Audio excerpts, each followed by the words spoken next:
Hello again to the 3 people watching my channel. Today we are testing the original Black Ops in 2026 on real hardware on the 360. We are on Classic Team Deathmatch on WMD and it looks like we are playing as the Russian army. It's been a while since I played Black Ops 1, so I don't have high expectations. I'm using the classic FAMAS with a red dot and dual mag. This weapon is quite iconic for Black Ops. You can also unlock it early on in the game, which makes it a reliable assault rifle if, for example, you just started or recently max prestige and you have most of your classes locked. In terms of player base and playability in general, let's say, on the 360 this game is still populated. You'll be able to find the match in a few seconds. This game is also backwards compatible, so you can play it on both Xbox One and Xbox Series X without any issue. This is the same for Nazi Zombies. You can find the match almost instantly on every map, except maybe for the more obscure DLC maps like Moon or Ascension. On the other hand, if you decide to play it on PC, then for the Steam version, you'll only have few servers available. Most of them are so-called hardcore crouch only. This is completely retarded. You have to play only crouch, and you only have few weapons available. So if you want to play it on classic servers for the vanilla experience, then unfortunately you will have to use third-party clients with the correct version. The most popular client for Black Ops 1 is the T5 client from Plutonium. It's very easy to install and it has a lot of classic servers. You can also play on Zombies with the same client. It works for all DLC maps as well, so don't worry about that. For PS3 I don't know yet, I don't own a PlayStation, but I suppose the situation is similar with the 360. I also didn't encounter any hacker or modded lobbies so far on the 360. I'm not saying there's none, I'm just saying, I couldn't find any throughout the day while testing it. So if you want to come back to this classic title in 2026, you must know that yes, it's still very much playable on both PC and Xbox, and if you're wondering if it's still worth playing in 2026, well, that's obvious. Compared to the modern slop we're getting now, this game is literally gold.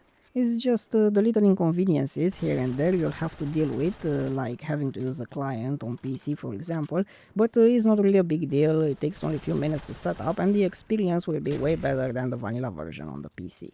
Now, I'm sure you're already aware of the rumors that the classic Call of Duty titles might came back on Game Pass. I'm skeptical about that, but if these rumors turns out to be true, then among Call of Duty 4 and Modern Warfare 2 and 3, Black Ops 1 will definitely be on that list. This will result in a high influx of new players, which will revitalize the community.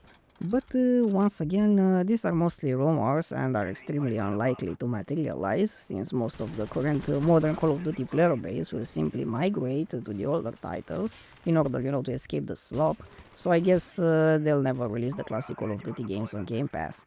So I guess I'll quickly call in a helicopter and talk a little bit about this game. Now, back in 2010, this game was a strong entry for Call of Duty. You can see how Treyarch tried so hard to match Infinity Ward's Modern Warfare 2 in terms of quality, however, it never managed to surpass MW2 in terms of player base and popularity. I first got this game on 1st of December 2010 on Xbox 360, or well, more like my mom got it for me, and I enjoyed the Zombies mod and the campaign in particular, although it wasn't as epic and cinematic as Modern Warfare 2, it was still a very good story and a strong sequel to Call of Duty 5 World at War. The multiplayer, however, is a different story. Back then, although I played it throughout December and January, I had mixed feelings about it. You see, coming from Modern Warfare 2, this game felt very slow in comparison. So I guess it wasn't a smooth transition. There was a lot of resistance from my side, especially since the Resurgence and Stimulus DLC packages for Modern Warfare 2 were still very fresh, so I tried to maintain a balance between MW2 and BO1. For example, maybe like every 4 or 5 matches of MW2 I would play 1 or 2 on Black Ops. You see, back then many players decided to stay on Modern Warfare 2 for this exact reason. I mean, man, there were literal fights on forums about which game is better, Modern Warfare 2 or Black Ops. Some people really enjoyed the slower multiplayer, while others, just decided to stay on MW2.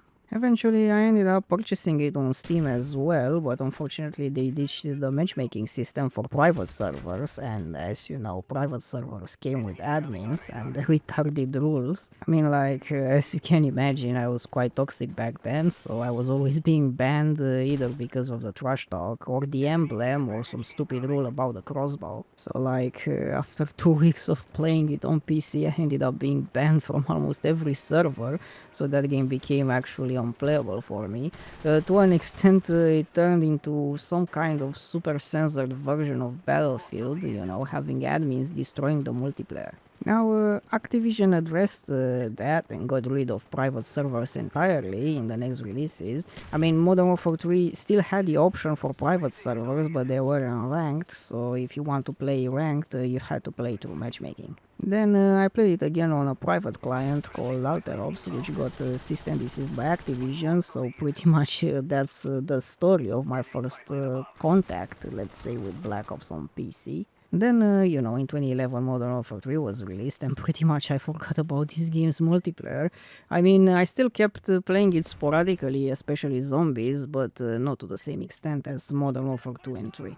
But still, in retrospective, this game was very good, actually still is very good, and I do recommend you giving it a chance in 2026, especially on Xbox. As for this match, it was so-so, you know, not good but not bad either. We managed to get some kills, but we also died a lot of times, but you know, it could always be worse. Maybe I should play it a bit more careful, you know, to at least attempt to mitigate the number of deaths. But at the end of the day, it is what it is. My questionable skills on Black Ops are not the topic of this video.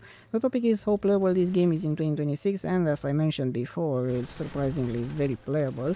Therefore, if you want to come back to Black Ops 1, I strongly recommend you doing so. If you want to play with the DLCs on Xbox, then the waiting time will be longer, and you still have to deal with the third-party client on the PC version, but these are just minor inconveniences. Overall, if you have some time to spare in setting that up, then you will almost certainly have a good experience. But anyways, I guess that's it for the video. This was the original Black Ops 1 on Xbox 360 in 2026, playing classic TDM on WMD. Thank you very much for watching and see you later.